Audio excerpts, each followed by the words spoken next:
Would you rather own a small piece of something huge or a big piece or everything of something much smaller? Yeah. I feel like I can rule the world. I know I could be what I want to. I put my all in it like no days off. On the road, let's travel, never looking back. Sam, where are you, dude? This looks awesome. You're at like a pool, a backyard. You're in the Hamptons. What's going on? I spent the weekend at my in-laws' house in the Hamptons, and I felt pretty sick yesterday, so I just stayed the night here. I didn't feel well, but I'm feeling fine now. But I'm in the Hamptons. It looks good, right? I mean, it looks amazing. Yeah, it looks like what I've never been to the Hamptons. Not even close. Never got an invite. I don't even know anyone that lives in the Hamptons. Let me tell you I'm my far opinion. away. Okay, my opinion of the Hamptons, incredibly overrated. You want to know another thing that's incredibly overrated? Central Park. Central Park, so overrated. Central Park and the Hamptons, both overrated. The Hamptons, it's not that pretty. It's not that pretty at all. So very overrated. So what's the appeal? What is good about it? If you're in New York, it's only an hour and a half away without traffic. So you can go to the beach there. So it's a little bit like Sonoma or Napa. Like, I think those places are nice. They're not the best. They're kind of boring as far as Napa and Sonoma are prettier than the Hamptons, without a doubt, in my opinion. Oh, okay. Interesting. And do you feel different? You walk around, every car is like a Bentley or better. You have to have a Range Rover to fit in. It's crazy, man. It's not my style at all. It's not even remotely my style. Did you see the Jake Paul and Tyron Woodley fight last night? Did I tell my wife I can't help with the kids' bedtime routine because I'm watching the Jake Paul fight? Yeah, I did that. And I watched that fight, and I thoroughly enjoyed myself. It was an amazing fight. I thought it was a good fight. I thought Jake Paul, I had higher expectations. The drama was there. Right? I'm not talking about the technical boxing was great. I'm saying the drama was there. I didn't know what was going to happen beforehand. And then every round, it still felt like anything could happen, which is what you want. The drama was so high. My anxiety level was equal to the best UFC fight. Like the best grudge UFC fight, my anxiety level was equal to it. I thought it was amazing. We had Jake Paul on the podcast.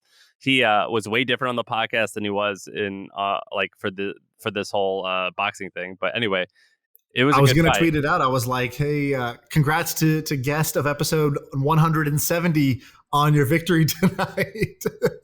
Yeah, it was a fun fight. I'm happy I got to watch it. It was more intense than as intense as any UFC fight I've ever seen. It was pretty badass. They've done an amazing job. Well, let's talk about it a little bit. So for those who don't know, or kind of just roll your eyes at, you're watching Jake Paul and Jake Paul fight this guy. Is this rigged? What's the point of this? Isn't he a YouTuber? Like, I got a lot of respect for what they did. I'm pretty impressed by this. I think that this move they did to go from YouTuber, Viner to YouTuber, and then YouTuber to basically one of the best business models you can do as a single person is basically sell pay-per-views. And why is that, right? So like this fight, I wouldn't be surprised if they sold 1 million pay-per-views. And so you sell 1 million pay-per-views at, roughly $60 a pay-per-view, per pay-per-view. That's $60 million. And then they partner up with Showtime to do that whole thing. And so, they can make $10 million in 1 hour doing this, right? In basically a single event. And that's totally different. And it grows their brand. Like, this whole thing makes them more famous because ESPN is talking about it and Twitter is talking about it. Everybody's talking about it. And they're doing kind of like a hobby that they like, which is boxing, right? They train hard, so it's not easy. But man, is it lucrative. So like, pretty impressive jump from one platform to the next. And as a business person, I think they're geniuses. I think they are, whether it's intentional or unintentional, they are geniuses. The way that they approach this, the way that they promote these things, the way they leverage the brand, it's genius. Also, getting in a ring in front of 1 million people, getting in a ring in front of 50 people, it's incredibly frightening. Now, to do it with someone who's like, even though Woodley is he's at the end of his career, he's 40, he fucking kills people. Like, he crushes people. Like, you definitely could die. I mean, it's not likely, but you could. And that's incredibly bold. And Very so, likely you could get humiliated, knocked out brutally by this guy, in front of everybody. yeah, 100%. And so I do think it's incredibly courageous, even though whether I agree or don't agree with like a lot of the shit they do, it's wild. I can't believe they pulled this off. It's wild. It's incredibly wild. The crowd on TV, I've been to like 3 or 4 or 5, I forget how many UFC fights, and I've been to some of the big ones at Madison Square Garden. The crowd on the TV, like in Cleveland last night, Yeah. felt the same as when I saw a UFC fight, like the same energy. It was pretty wild. They built this. They did it. They pulled it off. I also went to a live MMA fight, a local one here in San Francisco. Where in the Dragon Den? Dragon House. Yeah, So, amazing. You went to one? I Oh, went wait, to we one go together. this weekend. I went to one. I've been to a 2 days bunch ago. there. It's badass, right? It's way scarier than UFC. Way more intense. So we get cage side seats because they're only $50, right? So like it's not a huge stadium. It's Kezar Stadium. It's a very small place, but we went there. We get cage side seats for $50 since COVID, started, and they said like, oh, everybody's got to be vaccinated. They didn't check anything at the door, so that was not so great. But I walk in and the crowd is just lit. I don't know what. Okay, They're all like super drunk. Yeah. So I think there's like 4 or 5 factors going in. So first of all, it's their friends fighting usually. So like there's in every fight, there's at least like 20 people that are there because they're friends with this person. Because these are amateur fights. These are people who by day, they deliver for DoorDash or they like work at a, consulting company or whatever. And then this is like a nighttime fight club thing for them where they just like decided, screw it, I'm going to try this. Because I get there early. I get there for the amateur fights. I find those way more interesting than the pro fights. And so first of all, there's 20 people that's their friend, that's their brother, that's their kid. I'm seeing moms just yelling like kill him because it's like their son in the ring or whatever. Second thing is it's like people are drunk. Yeah, so people are drinking. There's only like one concession stand there. It's one concession stand and it's only beer. So like, they only sell beer and Costco pizza, right? Yeah, exactly. It's like beer and things that make you want beer. And then third thing is I think the third one would be I'm so used to, like, you're in the Hamptons right now, dude. I just hang out online on tech Twitter and crypto Twitter, and like the group of people I normally hang out with are so nerdy and like they're just concerned about different things. The priorities are different. I went to this thing and everybody's like super dressed up, like not like fancy, but they were dressed up like I might meet someone here. Like this is like a club to them, right? I just feel like everybody here, it was like more real people than the like kind of bubble that I usually live in. And so it was just different. It was like shocking. There was 3 fights that broke out in the crowd. Just after a fight would be done, a fight would break out in the crowd. And I'm sitting there with my sister and my brother-in-law, and we're just hoping it doesn't happen near us. And the last thing was COVID.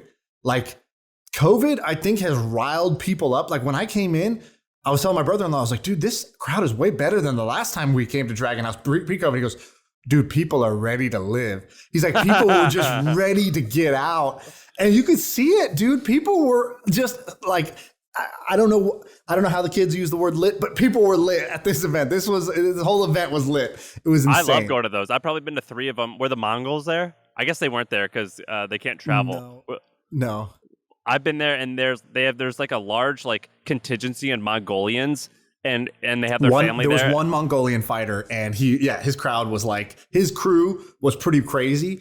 And then he fought this Irish dude, and I swear to God, it was like Conor McGregor came out. As soon as the guy comes out, it's like, ole, ole, ole. The whole crowd is chanting ole. I'm like, where did this huge Irish contingent come from? He's got a tattoo silhouette of Ireland on the side of his body. He gets in the ring and they had a crazy fight. And so it was a lot of fun, first of all. So if you have like I don't know if it's only for people who like UFC, but if you like the UFC, which is like maybe 1% of our audience, go to a local show. I bet it's more. Go to a local show. I didn't think it would be this good. It's like amazing. It was like truly amazing. But it also made me feel like, what is it about people why would anybody sign up to do this? And then I know you are the type who you signed up to get punched in the face quite a bit. What's the appeal, and would you ever do this?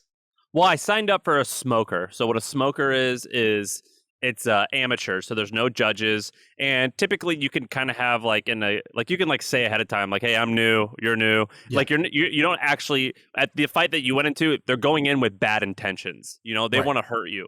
With the thing that I signed up for, sometimes like you'd be like, hey, let's get after it, and you'll try to knock people out, and you might get knocked out, but it's like not nearly as angry, and you could like say, hey, we're going too hard, let's take it easy. So I've It's signed like up for one above of a sparring session.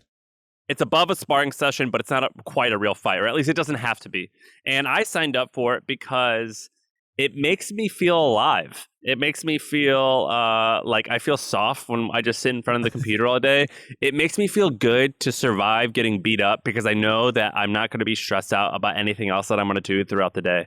Because like when I stress out about like this podcast, or if I get mad that our freaking internet wasn't working really well, I'm like, dog, I just got my ass kicked. Like this, like everything else is fine. Exactly. I went skydiving once, and we did it in the morning. It was like 8 a.m. And so the rest of the day, like, you know, from 8:30 onward, skydiving only lasts like 5 minutes. Like you fall for 60 seconds and then you kind of float down gently for 5 minutes and then it's over. But the rest of that day, I was like, I couldn't be bothered by anything. I was like, dude, I jumped out of a plane this morning. You think I'm going to worry about this presentation I have, or this person who didn't call me back, or this person who cut me in line? Like, bro, I flew. I was flying in the air this morning. And so it was like, if I could bottle that feeling up and have it more often, which it sounds like you get by sparring or whatnot, that's pretty good. I also have been rewatching Breaking Bad. So did you watch Breaking Bad like once? Yeah. So I just started rewatching it. And it's like enough years have gone by where I kind of forgot it. And that's basically the premise of the show. The show is basically this guy lived kind of his whole life, you know, by the book, and was like always like kind of just like worried about, you know, he didn't want to offend anybody, he didn't take much risk, blah, blah, blah. And then when he finds out that he's got, you know, a few months to live, he starts doing this stuff initially to help his family. Like, how do I provide for my family? If I pass away, I don't want them to have nothing because I'm just a teacher. I didn't save up too much money. And then once he starts to do it, it starts to feel good. He starts to feel alive. And so this has become kind of like a theme I'm thinking about. And like, if we want to tie this to business, I'll force it here, which is there's probably a whole set of products or experiences that just make somebody feel alive. And they're kind of counterintuitive. Like, why would you choose to get punched in the face? Why would you choose to take this risk and almost get caught by the cops? And then how do you bottle that up and package that in a product or service so that, because I think a lot of people do want this feeling. And once they get it, I think it's very addictive. But I would say that that's what you do with a lot of your investments, right? Like when I think about what you're doing with an NFT or what you're doing with crypto, to me, it's a high adrenaline, high risk type of thing, right? Kind of. I think you'd think I take more risks than I actually do. But yeah, I could see that. That's definitely a piece of it. There's a bit of the roller coaster that you get to go on, and a roller coaster is for a thrill seeker. But I just think in general, like, you know, we were in LA, I went to Disneyland. Why are there even roller coasters, right? Well, because people, in 30 seconds, you can get that feeling like you might die and then you live. And that little package, that thrill, it taps into this thrill seeker part of people. And I just feel like there's probably more experiences that could be built that are like that. I think if you're building in VR, for example, instead of trying to build a VR like kind of like Fantasyland, I would build things in VR that make people feel a little bit afraid, a little bit scared, a little bit alive. And I think a lot of video games try this, right? Like, that's why a lot of video games are about shooting people and stuff like that, because it's cool and it's an escape and it's something you can't do in real life. So you get to like live vicariously through this. But I just think there's a lot more that could be done. So instead of talking about fear, can I tell you something that I read recently it's about happiness? Can I tell you something that totally like kind of like, I read something recently and the data seems pretty clear and it totally like goes against what we've been told previously. Can I tell you about that? So lay out what we've been told and then what you saw. So, there's these like things that you see headlines. So one of these headlines is like the average American doesn't have $500 in savings or something like that. Right. That's mostly bullshit, by the way. That's Right. a bullshit headline. But the other one was that after you make $75,000, your perceived happiness level doesn't really go up significantly. And I read about that a while ago. When did that come out, you think? Like in 2012 or something, 2013? Yeah, I feel like I've heard this kind of my whole professional life. So maybe at least 12, 15 years, something like that. I've always thought that was bullshit. It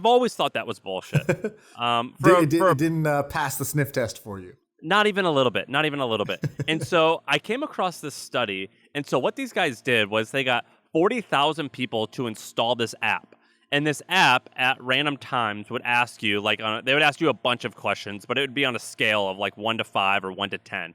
I see you're highlighting the app. You could click it and you could see it. It's called Track Your Happiness. Yeah. And it's pretty cool. It's just a simple app.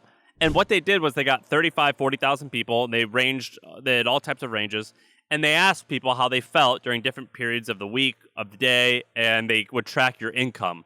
And what they found is that while it is true that after you get past a certain point, your happiness levels doesn't necessarily go up in proportion.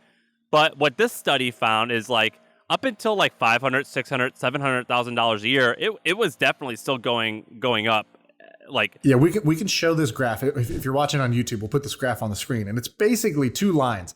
It's your life satisfaction and your experience well-being, and they're both like from $15,000 of household income up to $500,000. They're tracking like up and to the right, just like a straight line. So the more income you were getting, the more sort of life satisfaction you were having at each step of those. It didn't just plateau at 75,000 like the old kind of like that quoted study is.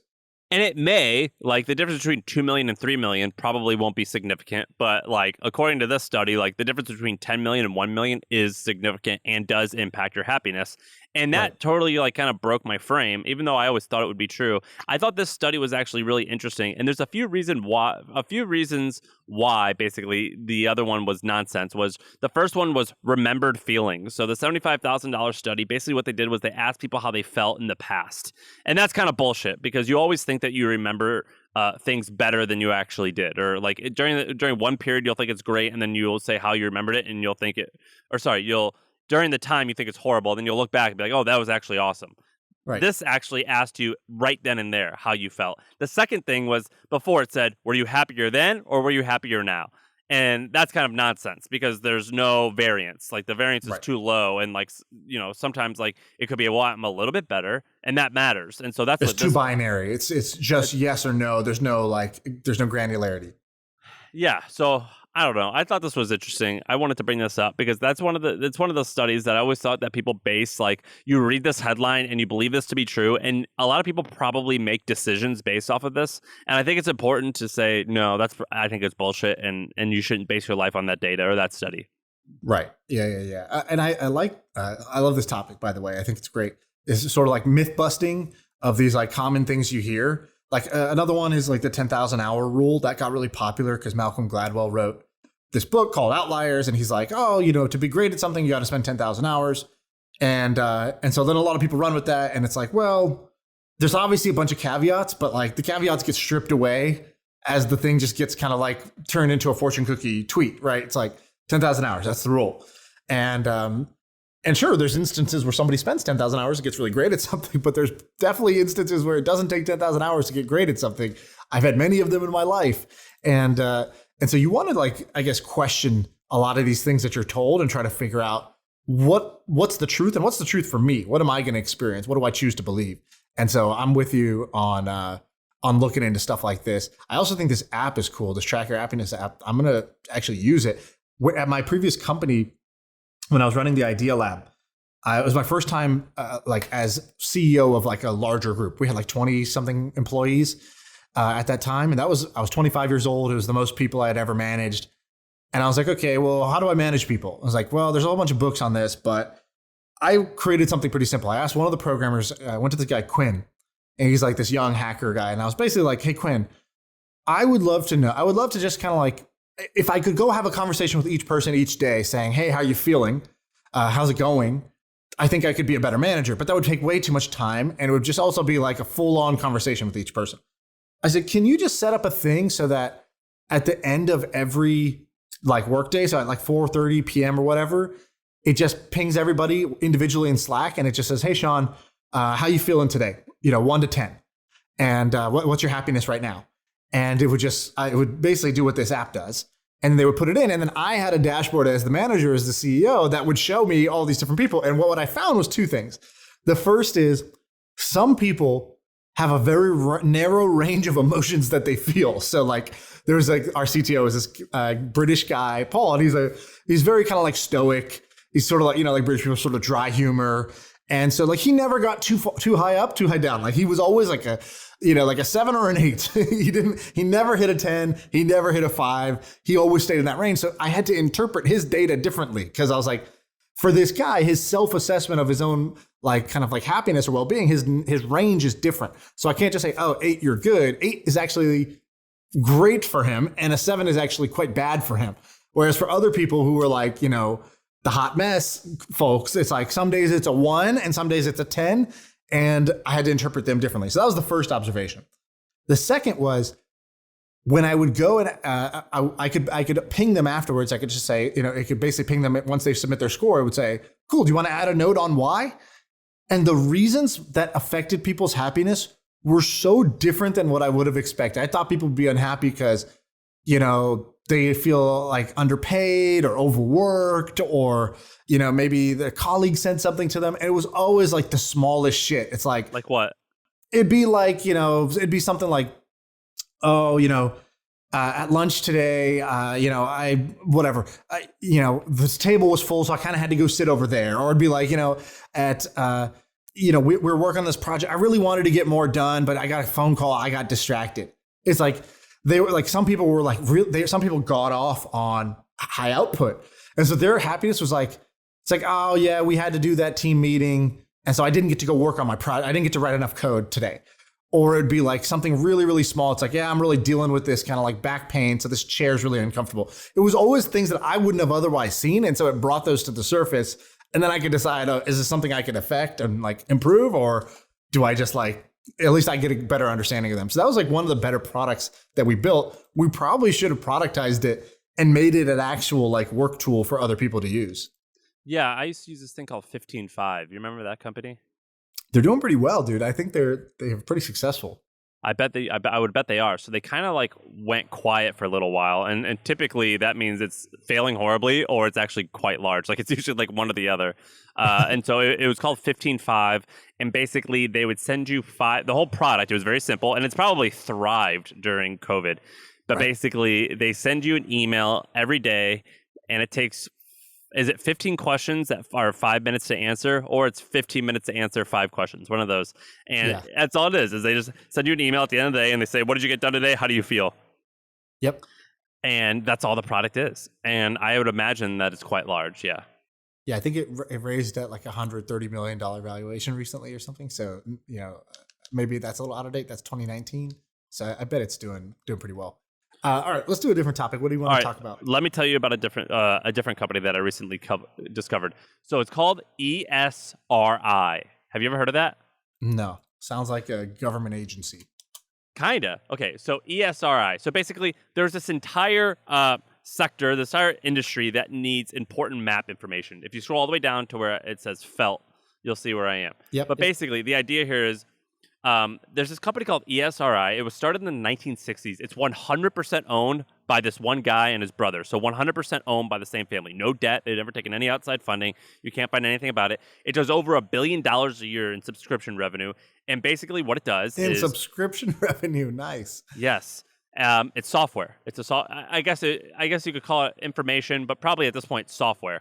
Because it started in the 60s. So at the time, it was basically information. But what it does is very simple. So 20,000 plus cities use it. So most like reasonably sized cities in America use it. Most states use it. Most Fortune 500 companies use it. And what it does is they have loads of information on maps. And so if you're a government and you want to build new pipes or something like that in your city, you're going to take their data, and you can also give them more data, and that's going to give you an interactive map that you can use to figure out where the other pipes are, and you're going to be able to build this pretty complex system that you can continually use year over year that's going to show where your pipes are. It's called Geographic Information System. You never heard of that term? GIS. Yeah, I've heard that.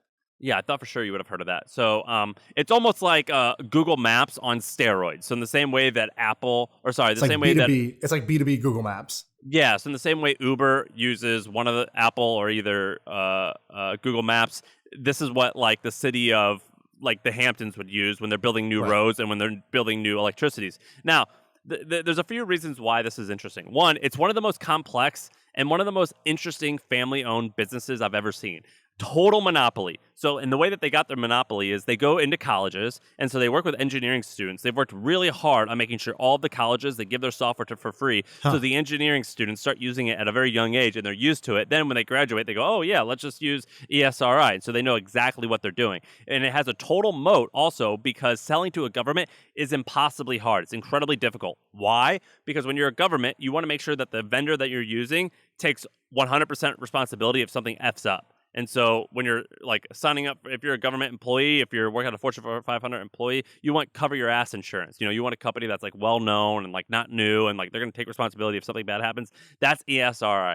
Crazy fascinating company. But I'm curious about which businesses are going to, because whenever you see something old, you know, from the 1960s as a software company, you think, well, like surely they're like, you know, you can't crush it forever. Also, the founder of this company, ESRI, he's probably worth $10 billion at this point. I think he's like 85 years old, so he's gonna die. They're gonna lose its way. Like this is just inevitably how it works. Dude, this guy's name, by the way, Jack Dangermond. Sick is name. that his name? Right, this Dangermond. I mean, come on, that's how old is he? I can see why people don't want to compete with this guy. He's pretty old. I don't know. He doesn't look like he's 80. It looks like he's well, he's rich, 60, 70, something like that. Yeah, personal fortune, $4 billion himself. Yeah, and he started with his brother when he was like 27. Crazy fascinating business.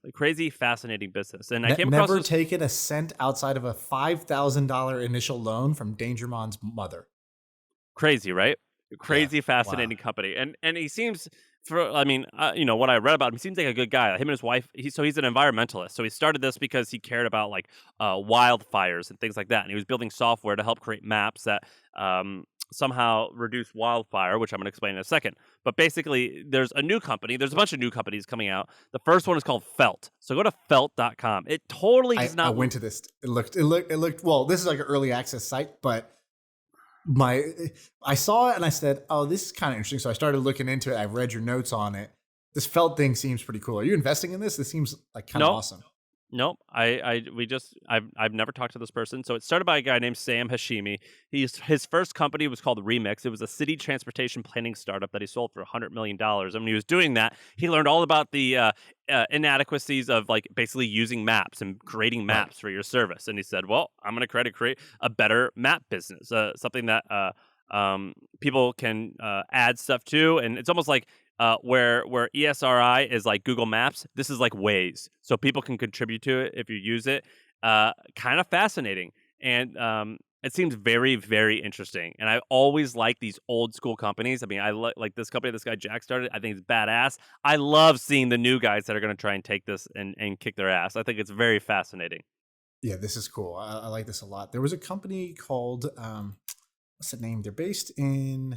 They spun out of like this lab. Hold on. I think you actually might have their name here. And while you're looking for that, so Felt, they describe it as the world's first collaborative mapping tool, and it serves a wide range of use cases. So I imagine, they haven't said this, but I imagine actually anyone can use it. A user can use it. So if you're going hiking with your friends, if you're planning a trip, you're allowed to use this. I imagine what they're doing is their grand scheme, though, their niche, their wedge, is to help wildfires go down. And so the way that you could do that is you can actually use data and you can figure out where wildfires are, where they're going to happen, and then cities will pay money to use your mapping data in order to reduce wildfires. And I imagine what they're going to do is they're going to create this really cool, because if you go to felt.com, it looks very user focused, whereas they're going to make all their money from B2B. So it doesn't look the same. It doesn't look like a B2B product. I imagine what they're going to do is like, just like Waze, they're going to let the consumers use it and map out really interesting shit. And then they're going to go and sell the data and mapping tools to B2B, to businesses. And that's how they're going to win.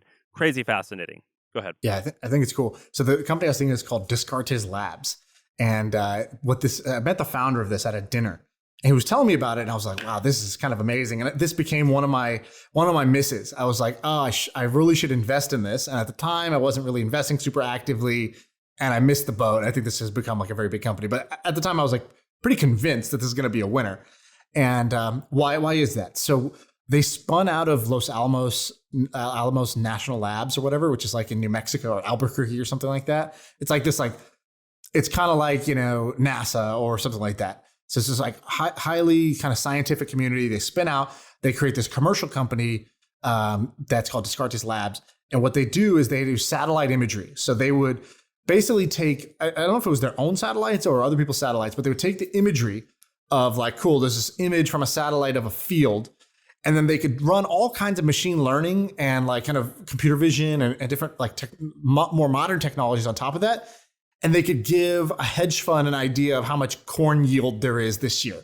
Or they could give, so it's like, if you ever watch Billions, they kind of do some of this sometimes where it's like, oh, look how many trucks are leaving this factory. So before the earnings call, I can figure out, how much volume they're doing because I can see the rate of change from before to after, things like that. So they have a whole bunch of different products, but basically at the time it was like, they were like trying to figure out how to use it. I think he told me this story, and this is many years ago, so I may be getting this wrong. But I think what he told me was at the time they didn't have that many customers, but their business model was basically just betting on like futures of corn crop yields or something like that, because they're like they were putting their own. They were their own balance sheet. They were just betting basically, and they were showing that like, look, we can actually generate returns using this strategy because that's how valuable our data is.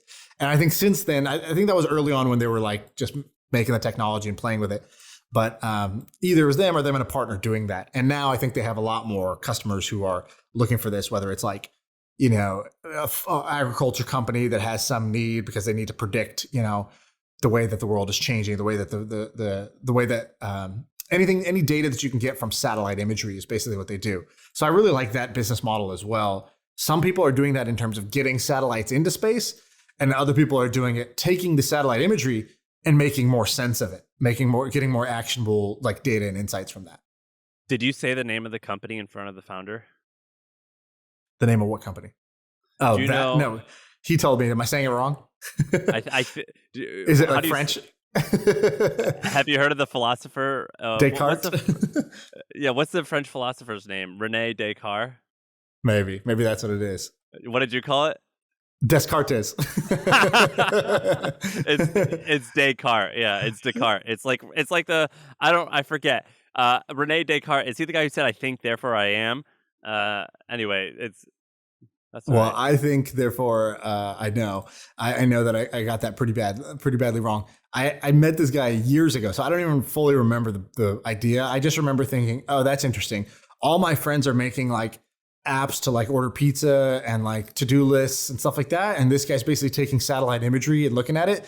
And my two takeaways were, I should probably invest in this guy. And the second thing was, why am I not doing something more interesting with my life?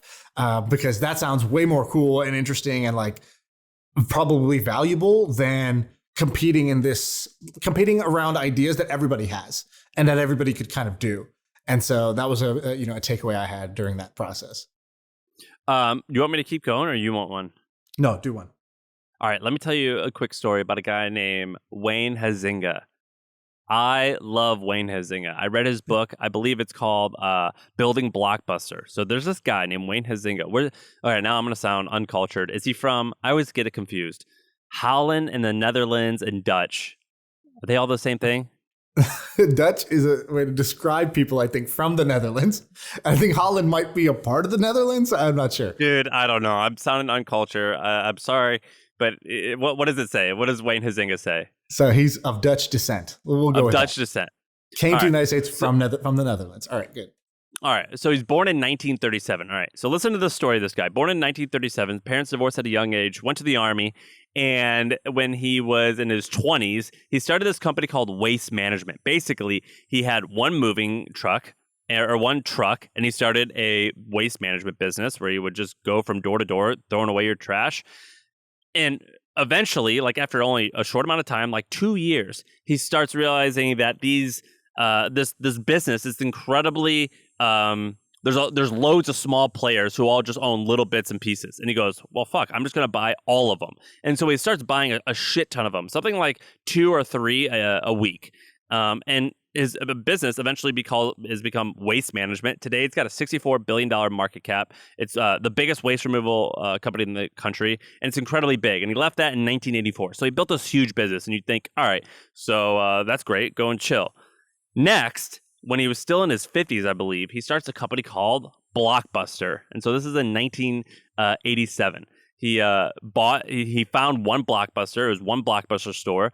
He bought it with a little bit of money, and he took it public like 2 years later. So this guy's like a financial arbitrage machine. So he's really good at raising money and deploying capital. And so he raises this money. Right. And so Blockbuster, after like 2 years, it has $7 million in revenue, 19 stores. And then in just a handful of years, he gets it to $4 billion in revenue in 3,000 stores in 11 countries. And eventually he sells it to Viacom in 1994. This is about 8 years after starting the company for $8.5 billion.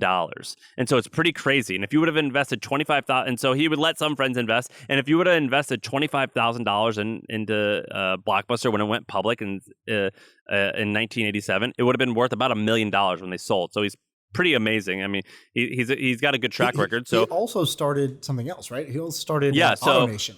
Yeah. So the guy, all right. So he's in waste management. He's in Blockbuster. At this point, he's in his 60s. You think, all right, now you're just going to chill. Absolutely not. He starts AutoNation, which is at this point, it's the largest seller of used cars in America.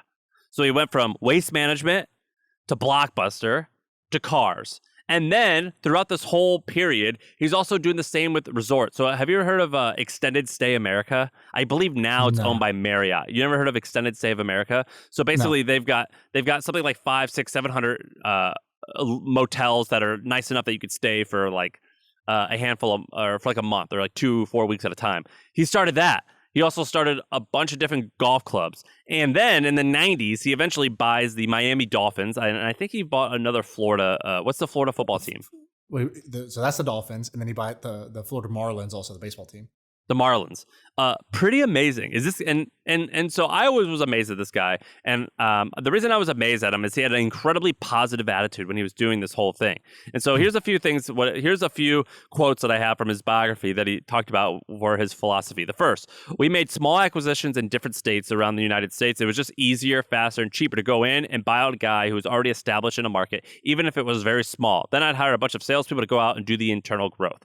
The plan was always to have internal growth, but in order to get internal growth growing quickly, it was sometimes easier to go out to a certain market and just buy a guy who had 3 or 4 trucks and say, okay, let's do this on our own. And that's what he did over and over and over and over again. And he did it in all those businesses except for Blockbuster. But even then, he did it with Blockbuster because he started the brand, and they grew on their own. But eventually, they started buying like loads of different mom and pop movie stores. And this was his whole strategy. There's another guy who did this. His name is Bradley Jacobs. He's is worth like $5 or $10 billion. He did this over and over and over again. And I think that there's still a ton of room to do this. So what other industries could you do this in? I've been thinking about this a lot, and I'm not entirely educated on the topic, but I think you could do it for all types of moving businesses. Because moving businesses, there's not actually one leader that you trust who's like the best, right? It's like a lot of mom and pop stores. What other industries could you do this like consolidation stuff in? I mean, these roll-ups happen kind of in every industry. I feel like people have done it with dentists. Right now, dentist is like the hottest thing going. There's also like pet, vets, veterinary hospitals or veterinary clinics. There's pet cemeteries that somebody has told us about. That's like a pet cremation, basically, is like another one that you could do. Again, fragmented market. There's a lot of these. There's rural wireless internet service providers. There's a huge number of these where in a local market, there's somebody who has maybe not a local monopoly, but a large local footprint. And going in, you can't, it would be too expensive to go in and try to rebuild that. It would take too long and be too hard to do that in a small place. So you buy it at a fair price, but you buy a whole lot of these and you make the sort of the sum greater than the parts. And so I think this roll-up strategy is one of the more, like I would say, intriguing ways to build a monstrous empire. Like otherwise, you kind of got to build a Facebook, build a YouTube. It's very hard to build a multi-billion-dollar individual company from scratch. I think it is far easier to execute one of these roll-ups and create, $100 million, create even $1 billion of value in, 5 to 10 years. It doesn't interest me personally, but if I wanted to become a billionaire, I think that this would be one of the lower risk ways to get it done. 100%. Murdoch did this with local newspapers also. So Rupert Murdoch, this is kind of what he did, local newspapers and then local radio stations, local television stations, whatever. He basically bought local media companies and then aggregated them and rolled them all up and created like giant, basically News Corp, which is his like mothership brand. So yeah, by the way, this guy, Wayne Huizenga, if you're watching on YouTube, put this guy's face on here from his Wikipedia. Looks like an evil Steve Ballmer. So that's what this guy looks like. Bradley Jacobs, the other guy you mentioned, who's done this with XPO Logistics and a couple other companies, literally looks like couldn't be a sweeter, someone's sweetheart dad who, coaches the local soccer team. I love looking at these because I think to do this, you got to be pretty, I don't want to say ruthless, but extremely aggressive, ambitious, a great deal maker. And you're moving like at a freight train's pace. And so I love to meet these people. Now you can't meet them sometimes. And I love to just even look at their photos and just read their bios. Who is this person? Where did they come from? Because it takes a very specific attitude to be able to go do this with self-storage or local, landscapers, pool construction companies. You're rolling them all up. I've read a lot about both of those guys, and I've seen them talk on YouTube. And my opinion of them is that they seem highly ethical. They seem incredibly high energy, super high energy. And they seem very entrepreneurial, even though they both look like Wall Street suits that don't like create. These guys definitely are creators, even though they buy stuff and you think, well, that's not like, and you're not inventing anything. And maybe they're not inventing anything from scratch, but they're definitely creators. Because I remember I saw that guy Bradley Jacobs and I saw what he looked like, and I'm like, dude, this fucking suit, like he's just some arbitrage square. And he's not. He totally. He's a creator, and it's really interesting. He's maybe not like Mark Zuckerberg, where he's like coding shit, but he's a different type of creator, and I really like these types of folks. Doesn't this seem a little low? This guy's net worth was $2.8 billion when he died. I feel like, how is this guy's net worth so low compared to doing AutoNation, waste management system, doing Blockbuster? Like, how does that add up? I think that the number that we have there could be wrong, but I think it's wrong. What I read about in his biography was that with waste management, because they raised so much money and because they bought so many companies, they simply didn't own that much of it. I mean, they owned a smaller piece of a massive pie, and they were okay doing that. And so when he started waste management and when he left, he was the largest individual shareholder, I believe, but he probably owned like single-digit percentage. Right. Yeah, even just owning the Dolphins, I feel like the Dolphins themselves are going to be, $500 million to $1 billion franchise. So that seems a little low, but yeah, this guy's definitely the Billy of the Week. Extremely impressive career. Shout out to this guy. Looks like he passed away a couple of years ago at age 80. So respect. Okay, what else do you want to talk about? I have another kind of fast growing company I think is worth talking about. This thing called Pacasso. Have you seen this? No, I'm gonna Google it. Is that how it's spelled? Pacasso, yeah, Pacaso. So 2 execs at Zillow spun out and created this thing, I think a year ago, and it's already worth $1 or $2 billion, kind of in startup valuation world. So I think they created all that value in basically a year to year and a half. And what does it do? It's basically a fucking timeshare. So what they do is they buy homes, they convert them to LLC, and then they sell fractions of that home to investors. So they bought let's say a house in Napa Valley. They go buy $1 million house. They convert it into slices of 1/8. So you can own 1/8 of this house for whatever, $125,000. You can buy a piece of this home. So you're a fractional homeowner. And it's meant to be for second homes. So you don't do this for your home. You do this for your your vacation home.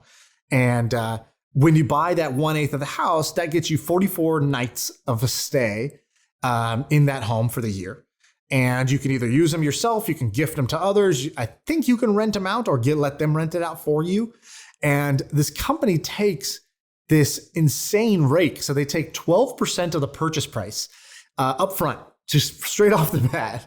And then they charge you a monthly management fee because they have the app that you and the other owners use to coordinate who's booking what's the rental share, how are you sharing expenses, all that good stuff. And if the house goes down, you're on the hook for it. They took their money up front. So I thought this was kind of a incredible riff on a timeshare that I'm surprised is growing this fast.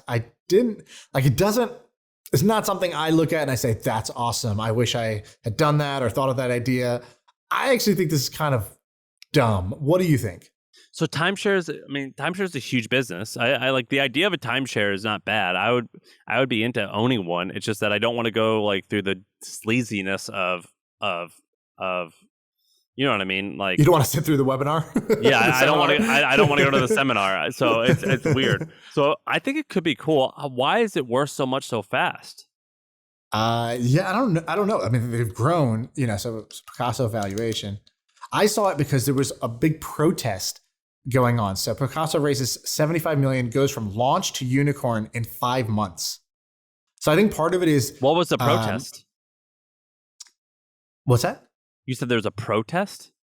Oh, the protest was basically like in Napa, the home that they bought, the neighborhood was like, yo, what is this? Like, we don't want this. We don't want this like timeshare rental. We don't want all these different people coming through. Why are they doing this? And so they basically, they were trying to say, hey, timeshares are not allowed. And what this company says is it's not a timeshare. In a timeshare, you own a block of time. In this, you actually are a part owner of the home. So it's different than a timeshare. And then people were like, dude, you can't just call it cooperative ownership, make up a new term. And like, it's a timeshare. And so they're kind of going back and forth about that. So the guy who started, his name is Spencer Razkoff. Is that how to say his name? So he started... And Austin Allison. So she's actually the CEO. They were both execs at Zillow. So yeah. So one of the co-founders' name is Spencer. Have you seen what this guy's done before? No, the name sounds familiar. Wasn't he one of the original founders of Zillow? So check this out. In 99, at the age of 24, he founded Hotwire.com, a leading travel internet company. I mean, obviously, that's hotels, right? They sold it for $700 million. Then he started Zillow, and he took it public. He was a CEO through its IPO and bought loads of different companies. He's resigned in 2020, so I guess he's out entirely. Then he started .la, which is a media company for California startups. So I guess that's kind of like a passion project. And then now he started Pacasso. Dude, this guy's prolific. And he's on the board of Palantir. I think this is why it's worth $1 billion, because it's like, oh, the ex-CEO of Zillow is doing this new real estate thing. Cool. We're in, and we're sort of price insensitive on the valuation. So I think it has more to do with the team than it does probably the traction in terms of that valuation.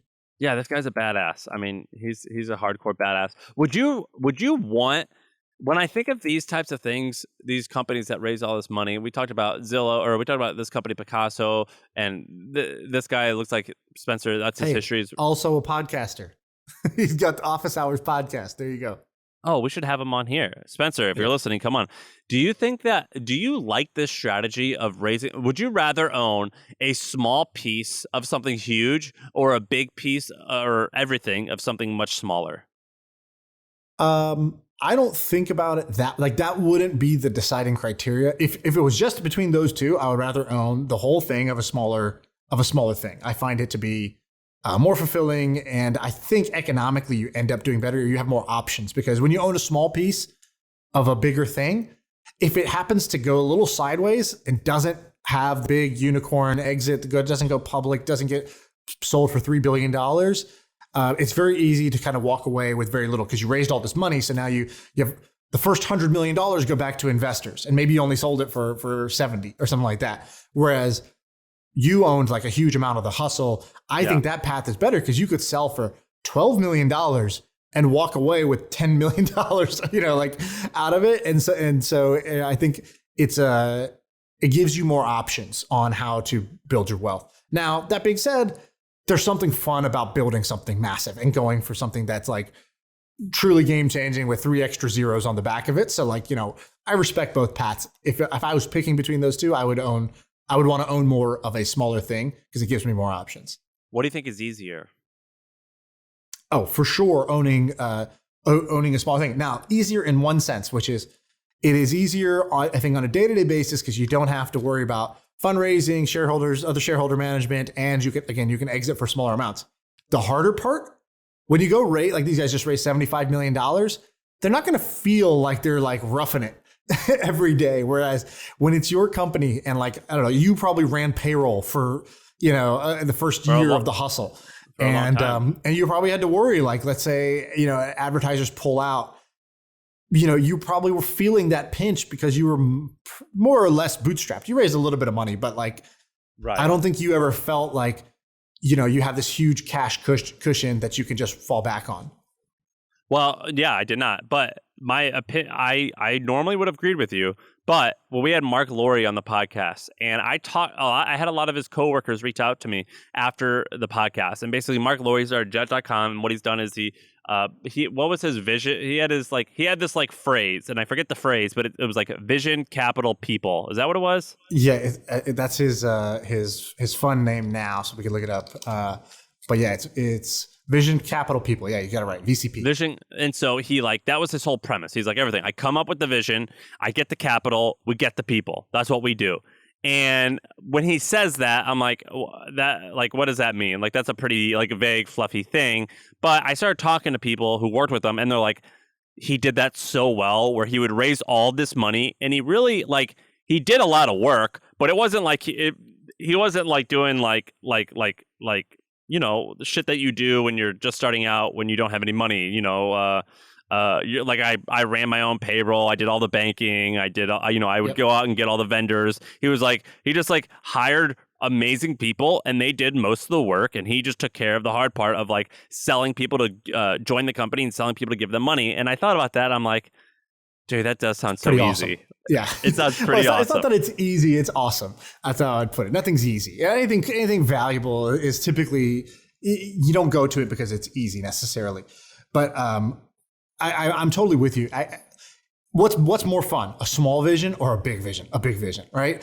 What feels better, having a lot of ammo, in terms of capital, or being strapped for cash and always not only having to worry about how to get customers and grow, but can we pay the bills every single month? Yeah, but definitely. On the other side, if Shaan wants to fuck off for a little while, you can do that. Yes, exactly. You can bail for a little. So I optimize for freedom. I optimize for freedom above most things. And so if you ask me, would I rather work? My dad taught me this a long time ago. He told me once, because my first startup was a sushi restaurant chain.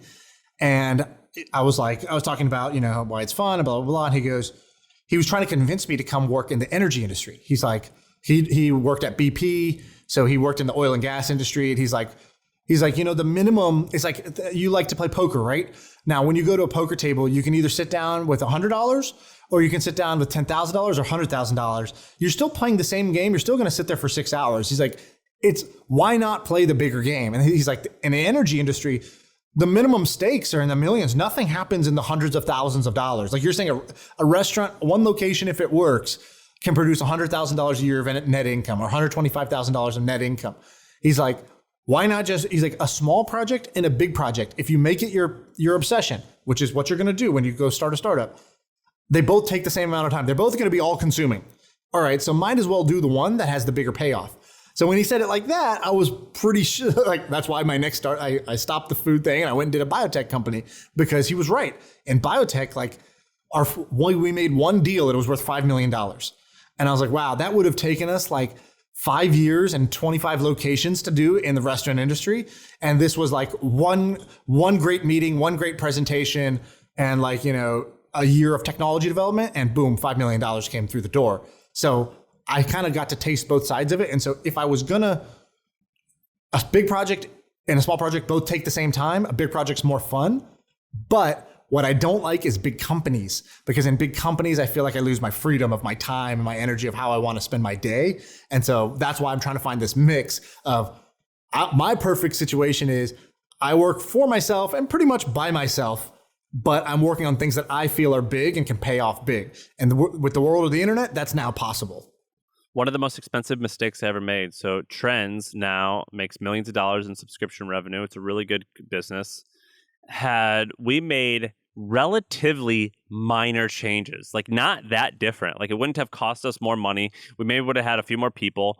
Right now we charge $300 a year. There's a world where it wouldn't have had to been that much different, and it definitely would have been a similar amount of work. We could have charged $30,000 a year. Right. And I didn't understand that for a long time. Now I completely do. Where it's I remember we were talking about that with HustleCon. When you were doing HustleCon, the HustleCon ticket was what, $200, $300, something like that? Yeah. On average. And you had told me, because I was like, dude, why are you doing this events business? You're like, dude, events businesses can be big. Look at this one. Look at that one. And I went and looked at them, because you were right. They did actually make tens of millions of dollars. But I was like, dude, the ticket price of this is $3,000 minimum. And it looks like they have a $15,000 ticket package for like some people. Yours is like 10 times cheaper than that. And you were like, yeah, we could. But you didn't feel comfortable going that route or whatever. I don't know what your reason was. Because you knew yeah, I knew it. I was there's a few things. One, I was a pussy. So I was being fearful. And number two, when I started my company, I was like 24.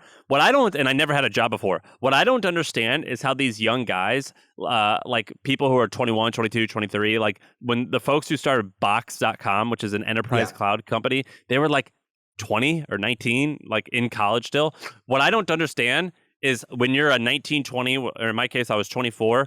When I thought about the company, I was like, well, like I don't have any money. I would never buy something that was $2,000. Now that I'm older and I have more experience, I realize, well, $2,000 is not a lot of money. And so what I don't understand is how these young guys who are in their early 20s and don't have a lot of experience, how they even fathom that someone's willing to spend all this money on their product. They're either just courageous or they have more faith. I don't know what it is, but kudos to them, because when I was 24 and starting my thing, even though I could have charged way more money, and I tell everyone to do it now, I did not have the courage or the knowledge to do it back then. Right. And you see now, because you're inside HubSpot, you see how much companies spend on just stuff. Like what amount of money. It's like going to a really wealthy person's house, and then you see them tip, they tip some guy $100, or they buy this fancy espresso machine for $8,000. It's like, oh, these are normal expenses for them. So then when you're on the outside, you're like, I should be charging a lot more. But when you've never been inside one of these big companies, it feels like a $3,000 ask. Dude, I better be giving them like my left arm. And it's like, actually, they feel more comfortable with larger price tags. And that's like, in fact, a $300 product is a little bit off-putting to them and sort of strange to them. Yeah, it's like disrespectful. It's like, dude, this thing isn't good. Charge more. Right. So like knowing what I know now, and I think Mark Andreessen had, like, I forget, like this. It was a very like headliney quote, but it was something like, if Mark Andreessen had one advice for his startups, it would be simple: charge more. He goes, 2 words: charge more. And because most startups do what I did, you charge way less than you should, because I don't know, you're trying to be cute. I don't know what it is. It's cuter to be cheaper. But it's like insecurity, right? Because at the beginning you're like, oh, I just want some customers. It's not that big of a deal. Then then that becomes the anchor point that you mentally anchor to, and the market anchors you to. And then you're afraid if you raise prices, everybody's going to run out the door. What happens if I raise these prices? I'm going to get complaints. People are going to quit. Blah blah blah. And so it's really like a form of insecurity. And it's like a corporate insecurity. And so if you're out there, I tweeted this the other day. I was like, if you're working at a company, go ask for a raise today. But do you think anyone did that? But there's a cycle. I just got a promotion. Go ask for a raise today. But I don't know. I haven't really proven myself. Go ask for a raise today. Everybody should go ask for a raise inside of a big company. Why? Because there's almost always wiggle room. Like when I was hiring, they had what they called a compensation band. What does that mean? It means for the same role, we can pay this much on the low end or this much on the high end. And guess what? You start people low or in the middle of the scale, and then you flex up when you need to. When do you need to? When they ask for more money. And so there's already in your exact role, without getting a promotion, there is more money that can be had. The second thing is, what's the worst that happens? They say no. And when they say no, you might learn something. They might say no because they might give you essentially a soft hell no. What's a soft hell no? A hell no is sort of like they say no and they're like, look, if you want more, you can go elsewhere and get it. That's kind of you're not so valued here, like go for it. Or there's a no that's like, look, we love you, we value you. I would love to give you more. I just can't right now because of X, Y, Z. Or can you hit these goals, because that will help us build this case. And hey, you're one step closer to making more money than you were before you asked. And so, or they say yes, and boom, you get more money. Like there's no loss. I was except if you work for me, don't come ask me for more money. That doesn't count because I gave this advice. So don't ask me. But other people. This is for other people. I was notorious at the hustle because when people would ask me for a raise, I'd always say yes. I was horrible at confrontation. I just said yes to everything. I'm like, oh my God, I don't feel like dealing with this. That is not true, dude. You told me a hilarious story. We can bleep this out if you don't want to tell it. I don't know if you remember me, you, and our friend Sully. We were at De La Rosa, or we were at some restaurant, and you told us the story of. Okay, bleep this. Do you remember this? No, I don't remember it fully, but you were just like, no, and you can leave if you think that. And it was just like, it wasn't just no. It was like, you don't understand. Like, you don't understand. Yeah. So like the story was no like, value. well, yeah. So I remember this. So I should rephrase this. When people do good, I say yes to everything. When people do bad, they're like, well, I want to raise. So I'm all right. So you're like, you are a machine to me. This sounds horrible, but it's like, look, like our business is a machine, and like humans are like part of the input. Humans' effort are part of the input. Right. And you're asking me for a raise right now. I think that the money that you are paid like breaks even. So like we put money into this machine, we put input, the same amount out, and we get the same amount out. If I'm going to give you more amount of money, I'm putting more input. How much bigger is the output going to be? Because right now, I don't think that it's worth it. And so I don't think it's worth it.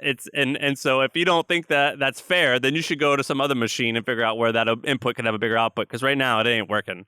Right. Yeah, exactly. So I loved that. I love that because it was honest. B, it was a little bit brutal, and it wasn't like. I would say you have many, many super strengths, like A+ skills. Like I would pick you over anybody.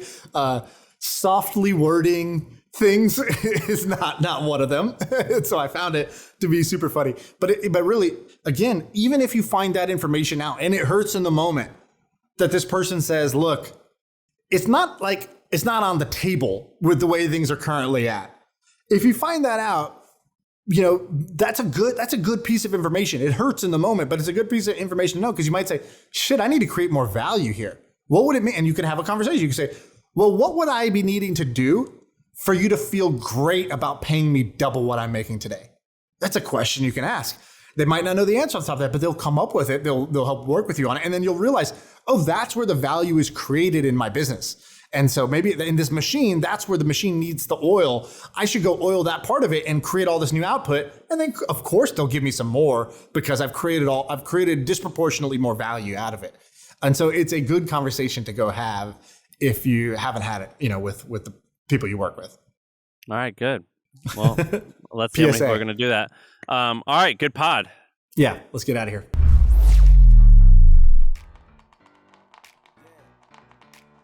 I feel like I could rule the world. I know I could be what I want to. I put my all in it like no days off. On the road, let's travel, never looking back. Like